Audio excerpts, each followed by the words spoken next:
Well, here's a little project I'm starting before I start some of my other projects. So I have the toolbox out of the back of my truck. Going to be setting it up with a couple of AGM batteries that I had laying around.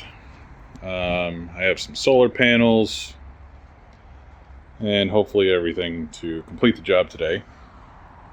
I got 3 of these 50-watt Renogy solar panels, and I got them for no other reason than they fit the width perfectly here, and it takes up most of the space from side to side. So I have 2 other panels in this box. Got a 250 amp circuit breaker because I'm going to be running a power inverter. Got the entry gland is what they call that thing. A whole bunch of MC4 connectors, a bunch of MC4 wire, and I've got some cheap solar panel mounting hardware. So let's see how this goes. So right now, the sun's not out. I would be in the shade if the sun was not behind that dark cloud over there. But even in the shade, open circuit voltage, you're looking at 19.8 volts. So that's pretty cool. Alright, so here's the batteries I picked out for this. I just had them laying around. It's a couple of 950 cold cranking amp AGM starter batteries, used but still test within 90% of rated. Each of them are 105 amp hours each, theoretical amp hours. So I just kind of hooked this up, just one panel, to a cheap PWM controller here. This is actually the one that came with one of the solar panels. Just charging up the battery, basically 2 amps, 5 p.m. It's really not too bad. So the purpose of all this, so I could run my my little chop saw here. I want to have the solar panels constantly top the batteries off, because I want the batteries to be just a separate electrical system from the truck's electrical system. So anytime I need to remove this, like when I had to move all this wood, I have a 6-foot bed, I can just remove the entire toolbox from the truck without disturbing any wiring, or any heavy gauge power wiring that's connected to the truck. So if it can constantly top itself off, I have a 2500 watt power inverter I'm going to be putting in there, and then the 2 batteries, and then all my other tools and stuff. There's plenty of room for other stuff, for more batteries in the future. I do have more batteries, but I don't really want to carry them around yet.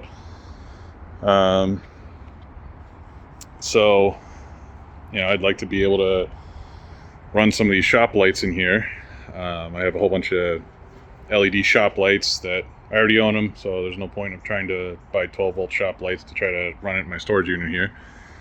I'd have to run the chop saw. I need to make a whole bunch of shelving in here, so I got a whole bunch of free wood. I just have to pull all the nails out of it. So I want to have the solar charging the batteries and the inverter running off the batteries. I also have a 12-volt compressor cooler, so I can keep my drinks cold. So while I'm working here in the storage unit, I can have cold drinks. I can have more light than what this little thing puts out, and hopefully be able to get all these shelves built and maybe do a little bit of work on here. I'd like to be able to work on my bike in here, my motorcycle. So, there's a lot of work that has to be done, and this probably shouldn't be done yet, but this is my step number 1, so I can work a little more efficiently while I'm in here, especially running all my Makita tools. Charging batteries, you can't do that from the cigarette lighter, because my chargers pull 250 watts, so that's not ideal, and I'd rather not have a dead battery. So if the sun can charge it, So the battery's at 13, so 13 volts right now. Yes, that's the panel voltage, 13.6, 1.7 amps right now, 13 volts. So I have all the panels kind of just laying on the top now, but you can see why I chose Renogy. Was basically just the dimensions were perfect to fit basically every square inch of the top of this thing. Alright, well, it's the next day. I ran out of time. So I have the 3 panels on the back of the toolbox here, working in the shade for a little bit. So I ended up using some M6 riv nuts. I just have this Astro kit here. I've got some M6 riv nuts and some of these cheap pre-made brackets. I don't know, it was worth the $2 a piece I paid for them. I have 8 more on the way that's showing up today at some point, but I'm at least going to get these 4 on. And then, I don't know, I'd rather mount it too solid than not solid enough, even though it's in a low pressure spot in the back of the truck. So there's the update there. So I'm just going to poke the holes, bolt them down, and then get to the rest of the electronics. Real quick, the reason why I chose the M6 riv nuts is because they fit perfectly in these square holes that were already pre-drilled in the corners. So, and maybe I might want to go to an M5 if I'm trying to use these, because they crush in there. You don't have to drill it. You don't have to worry about the drill bit over penetrating if you're trying to drill the frame of the solar panel. If you over penetrate, then you crack one of the cells, and then the whole panel is basically junk. So after working on this for a little bit, I got all the riv nuts put in for the M6s. I did want to test the panels out, so I just kind of threw these together, soldered the connections. They're all in parallel, crimped on the MC4 connectors, because this little $20 controller is the only thing that I have at the moment. I did buy a Victron 7510 solar charge controller, but it's I bought it used on eBay thinking I was getting a better deal, and then it went on sale on Amazon, and it's now even cheaper on Amazon. And it's been a week and a half and I still don't have it in my hands yet, so I hooked it up to this one because I kind of need it today. I'd rather have it today. So I'm probably not going to run these in series, even though I originally wanted to. We're looking at 22.3 volts open circuit for the VOC on each of these panels, so that'll be 66 volts and change, and potential spikes might put it over the 75 volt limit of the Victron. So the wiring I have is definitely overkill. This is 12 gauge and it's the double shielded. It's way overkill for 50 watt panels, but that's what I got, that's what I have, and that's what I'm using. So if I wire them in parallel and the wires are only going a couple feet, it's not going to be a big deal. So that's where I'm at right now. I did get 2 more packs of 2 more 4-packs. These are from Boujard V. If you ever want to use these, I know they do make ones that fit Renogy specific. Couldn't find them, so went with something else. I have drills, drill bits. Started using these are 3/16 by 1/2 inch aluminum rivets. So I just poke a 3/16 hole. I wasn't originally going to use these little wings, but once I had these bolted in, and there was just way too much leverage in the middle, so I wanted to spread the stress out just a little bit. So now I'm going to put all the other ones on, wire the thing up, and I'll get back to you. So I'm just going to be skipping the riv nuts on these other ones. But here's a good way to make sure you don't get any over penetration. So if you're drilling straight down, you're not going to poke a hole through your panel. Just take a piece of wood. This is a 1x4, so it's 3/4 of an inch thick. Slides right in there. So use that as a backstop in case you're drilling. Alright, back at it. So now I got 10 of them, 10 mounts ready to go. They're all pop riveted in, both sides. Gave it a little bit of a bend on a 45 to try to match this profile. So now I'm gonna get the wiring, get the gland all set up and hopefully waterproof, and then we'll poke some holes and get this thing mounted. Alright, so got this mounted, kind of did a half a test fit, seemed alright. I was going to try to stick to one of these grommets. There's a layer of insulation underneath here. So I ended up poking a different hole because these, the location of those just didn't work out. So I put a grommet on each side of both sides of the aluminum. And looks like it'll stay pretty watertight on its own. That little lip around, but I'm still going to use this this gland. I have there's some waterproof terminals that go here. I can stick my my solar wire through it. Somewhere around here I have some polyurethane in a caulking tube that I can seal everything up nice. So that's the next step. Alright, back at it. So I got this, they call this an entry gland. They're pretty cheap. They have this little piece that clamps the rubber down and it seals. You have to order it for your wire size. So I just have them going through into the grommet. I drilled some holes. That's going to be 3/16 for the same pop rivets. So when I'm going to seal this down with polyurethane and use the rivets to hold it in place, so I can just install everything and not have to worry about holding that in place for a day until the polyurethane dries. So that's the next step. Alright, so I'm using a Loctite brand. So I went around the holes that I drilled. It's Loctite brand polyurethane. So now I'm going to smash this down. I went all around each hole, and that should be a pretty good seal. I went thick enough where it would smash out on the edges. Alright, we got the gland pop riveted in. I smeared the polyurethane all around. Make sure I got all the edges. I got the rivet holes, smeared it everywhere. So I doubt this thing's going to leak. And if it does,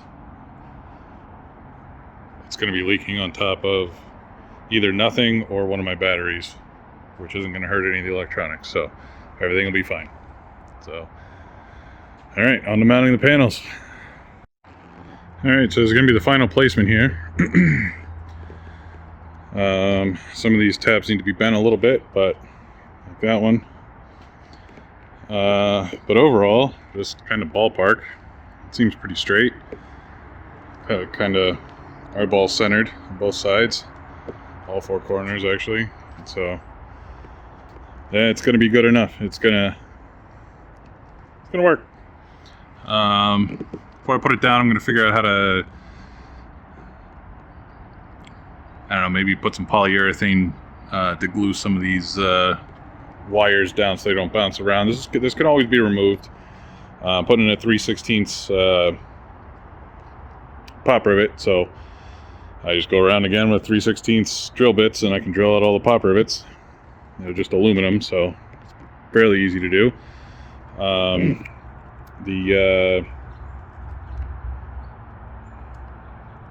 May have to go back in later, but I'll just try to do what I can. Running out of sunlight here. Alright, well, it's mounted. I got all the pop rivets in. It's not the prettiest thing in the world, but it's done.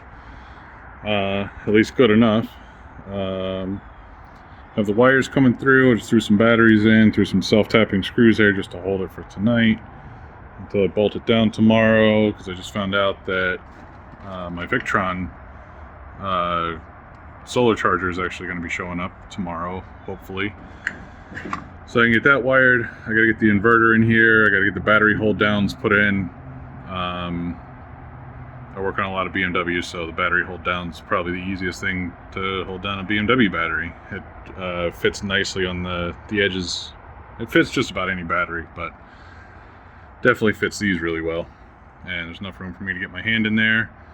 I have enough room I could stack these if I wanted, but I don't know if I want to yet. Because I'd have to make a tray for it. I could probably make something out of wood. But yeah, I'm gonna build some supports underneath it because those batteries are pretty heavy. I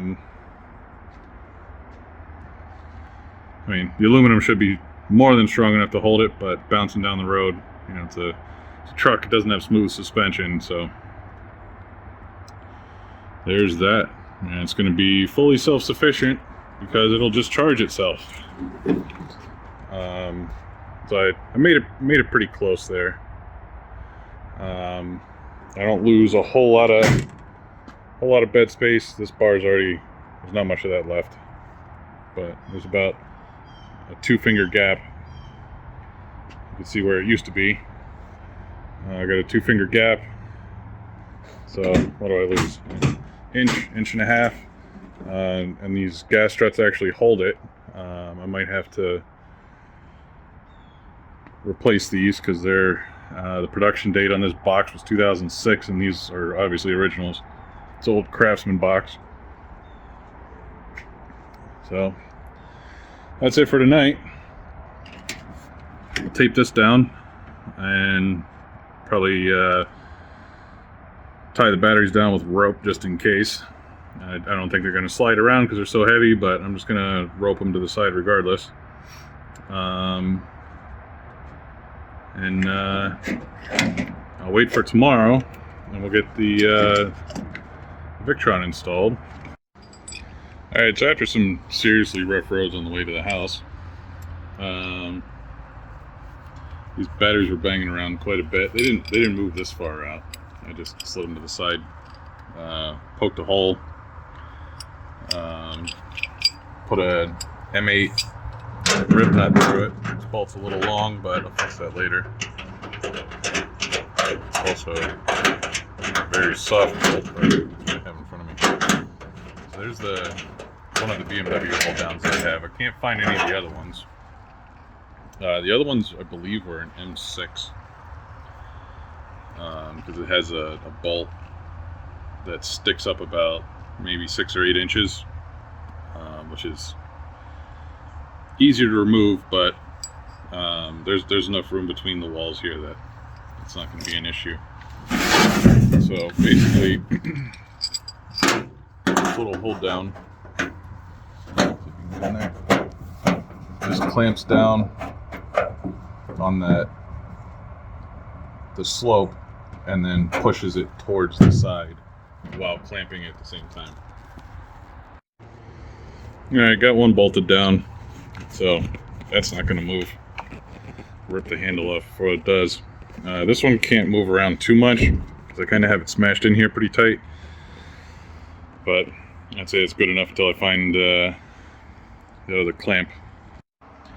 Alright, update time. The Victron MPPT controller finally showed up. So I still haven't found my my other battery hold down, but I'm going to be trying out my chop saw here in a little bit to make sure everything works, because that's the whole purpose of this whole thing. So got it charging, got it everything set up in the app, got to tell it that it's charging an AGM battery. I set some custom voltages because I wanted it to go up to about 16 volts, which I'm never going to do. So basically the same charging voltage and standby voltage as a car. Just tell the controller what you want and it'll do it for you. It's awesome. So here's everything set up. I gotta find some smaller. I left some extra wire here because I have to find some smaller ring terminals for that. Also, I'm going to, this is not fused from, I was going to fuse the positive from the panels. Have a fuse block here somewhere, maybe one of those cheap 4-posts that you can get from AutoZone. But I'll have fuse here to this, because right now if this pulls out of the bottom of the Victron, sparks are going to fly if it touches negative, because I did not ground the actual toolbox. So I have these strapped together, batteries are strapped together. I love these quick connect clamps, they just hinge up. So I gotta do a little bit better on the lugs there, but everything's nice and tight. I'm gonna check it in a few days because I got a lot of shelving to build, so this is gonna have to wait. There's about a 3/4 of an inch lip, so I put a piece of wood behind it, ran some self-tapping screws in it, so everything's mounted solid. I'll run some bolts later. Need this thing to work now, so at some point I'm gonna have to go through this whole thing and just drill everything bigger and use riv nuts or bolts or whatever I decide to do. I actually have a piece of 1/2-inch aluminum plate that might fit a little bit better in there because it is leaned out just a little bit. I don't know exactly how thick that is, but I do have an aluminum plate that I can just have, since it's going to be in an enclosed box and I'm going to be running a decent amount of power through it, I can use the entire box as a heat sink. Put some thermal compound on it because it does have fans on the side, but it's just going to be circulating hot air inside. I still have to at least like to run the battery vents to the outside, but as of right now I don't have any outlets wired to the outside of the box. I ordered some weatherproof surface mount 110 outlets or 115, whatever you want to call it, and I can just run a little extension cord from the Victron to the inside, so I can just reach in, flip the switch. I don't want to mount that remote controller anywhere. I'd rather just have to unlock the box, reach in, flip the switch, easy. So everything powers up, everything works. Now I'm just gonna make sure this inverter can actually run my chop saw like it's hopefully designed to do. Alright, got my little saw going here. Haven't tried it yet. I'm going to try it for the first time on camera. So let's hope it works. Alright, inverter's powered on. It's a cool little screen in there, too bad I can't see it. Alright, battery's hooked up, power's on. See what it do.